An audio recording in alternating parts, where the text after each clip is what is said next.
At the end as well, kind of force finish. Uso hits the splash, 1-2. Daniel Bryan kicks out. Uso tries to make sure that the job is done by going for another splash, but this time going to the top of the chamber pod. He dives, and Daniel Bryan gets the knees up. So it's just a classic counter to the splash. However, with the injured knee, that takes its toll.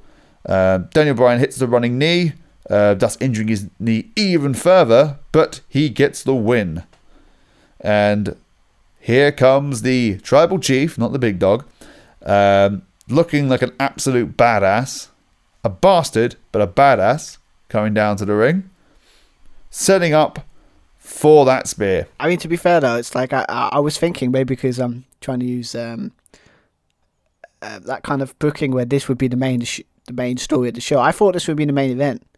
Like, big it up is this kind of thing. He wins it, and then at the end of the night, he kind of has to face Roman Reigns, and then kind of he fights valiantly, but that knee was too much for him, and Roman wins. But again, this works for his story well as well, because how did he win the title? Doing the exact same thing.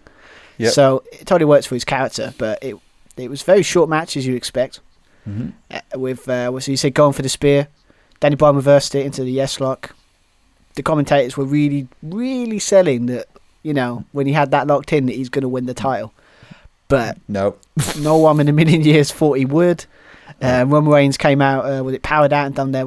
It's one thing that Roman Reigns I love at the moment with his character is his viciousness of his strikes. Those elbows and those punches he does to like, I think with Uso it was more prevalent, but here it's just like they were vicious. Best kind of vicious. After that, Danny was just out cold. I mean, the guy just went through 34 minutes. Yeah, 34 minutes Elimination Chamber match. Absolutely knackered, knees shot, and then he last ounce of energy to try and get it. No hope in hell after that. Nope. Locked in the guillotine that he's been winning a lot lately, and gets the win. But it was not over, as you expect. No. Again, he won it, turned around, boom. Very nice spear by Edge. And as we've been all expecting, he's made his decision. And he looks like he's going to face Roman Reigns for the Universal title at WrestleMania. And that, I've got to be honest, the sign, mysteriously, done fireworks, that for me signals an end of a show, not the start of a show. Yes. Maybe it's just me, but yeah, great stuff. Roman Reigns looks great. Edge picking Roman Reigns, awesome. And also, I said I can't be the only one that felt that like this is an ender of a show, not a starter of a show. Especially with the fireworks, like for that image. I honestly thought that when Edge hit the spear and when he was going to pick up the title, I thought they'd create that doubt. I think Edge still hasn't made up his mind. Like he'll tune in on Raw during SmackDown to find out, or would he appear afterwards in the WWE chamber and also do exactly the same thing to Drew? And as a result, that would have been quite fun, because Edge has warned Drew before that the odds are stacked against him. He's also criticised The Miz for telling everyone exactly what The Miz was going to do. He's going to go out of the chamber and then cash it in afterwards. Edge's like, why would you do that? Why would you say what your plan is? But then Edge, if he did attack Drew after the match, and then as a result Miz comes down and cashes in and wins, imagine the reaction of The Miz, how pissed off Edge would be. He's like, yeah, thanks, you just did the plan for me. Everyone according to plan. I've played you. I've absolutely played you. That would have been good. But I think it's been quite obvious since the kind of like teasers they've had. Yeah. It's like the only two, Roman is the only one kind of with, you had obviously the Drew thing that was, I might be wrong, he might have just been hanging around. He kind of turned up one night, over 2 nights. Mm-hmm. The NXT one we turned up that no one in a million years thought it would happen, but it was nice that they even let us consider it.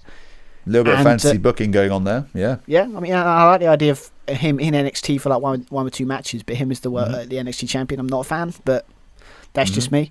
Don't think it's that kind of brand, but yeah. And obviously the Roman Reigns stuff with his first reactions where he's making him wait. It's obvious that Like, obviously, because rumors and stuff, but that's the story they were going for after that. Because obviously, at first, we thought Drew, because it made sense. He's on Raw. You know, Drew's the champion. It made sense, but they've gone a different direction. But I like it because again, you got Edge, great storyteller. The guy, we're finally getting the fancy booking kind of stuff that we wanted when he came back anyway. And Roman's been awesome, and it'll be the first time. Maybe he might be main event. Might be the first time that he's main evented a show, and we don't want to boo the hell out of him.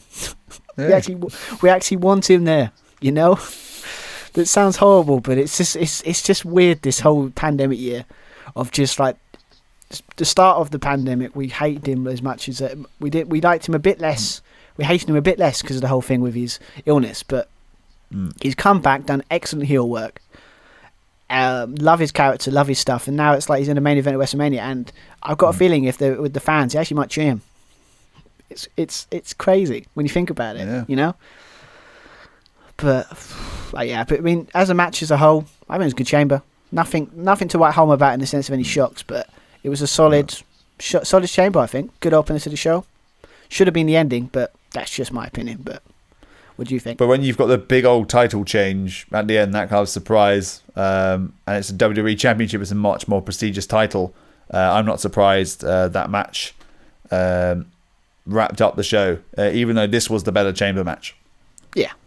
And also, it might be a joke, but I kind of, for me, it might sound horrible, but it's like there's obviously a different level of quality when it comes to the SmackDown storylines. Yes. And the kind of Raw storylines.